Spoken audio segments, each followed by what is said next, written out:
Hello friends, मैं Shashikant SK infotainment channel पर आपका स्वागत करता हूं। आज आपके लिए लेके आया हूं महाराष्ट्र सरकार द्वारा दायर आरक्षण मामले में सुनवाई के दौरान शुक्रवार 19 मार्च को क्या हुआ।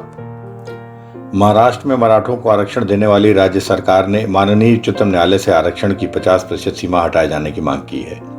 महाराष्ट्र सरकार ने शुक्रवार यानी कि 19 मार्च 2021 को माननीय उच्चतम न्यायालय से कहा कि आरक्षण में 50% की सीमा तय करने वाला इंदिरा साहनी के मामले में दिया गया फैसला अब व्यवहारिक नहीं रहा है।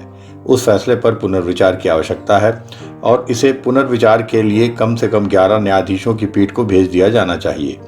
महाराष्ट्र सरकार की ओर से पेश वरिष्ठ अधिवक्ता मुकुल रोहतागी के इन दलीलों पर शीर्ष अदालत ने सवाल किया कि नौकरियों और शिक्षा में आखिर कितनी पीढ़ियों तक आरक्षण जारी रहेगा। 50% की अधिकतम सीमा को समाप्त किए जाने की स्थिति में माननीय उच्चतम न्यायालय ने परिणामी असमानता पर चिंता व्यक्त की है। माननीय उच्चतम न्यायालय की 5 न्यायाधीशों की संविधान पीठ आजकल मराठा आरक्षण की वैधानिकता पर सुनवाई कर रही है।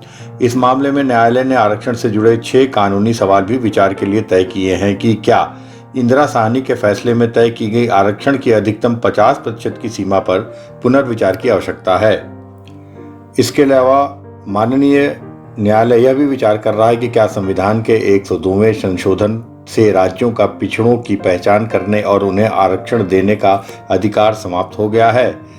सुप्रीम कोर्ट की 9 न्यायाधीशों की पीठ ने 1992 में इंदिरा साहनी मामले में फैसला दिया था, जिसे मंडल जजमेंट के नाम से जाना जाता है। सुप्रीम कोर्ट ने संविधान के 102वें संशोधन को चुनौती देने वाली एक याचिका पर केंद्र सरकार और अटॉर्नी जनरल को नोटिस भी जारी किया है।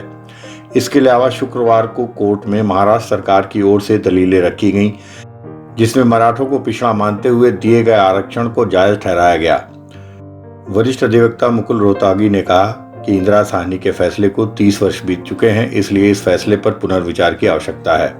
आगे देखना है कि माननीय उच्चतम न्यायालय इस मामले में क्या रुख अपनाता है।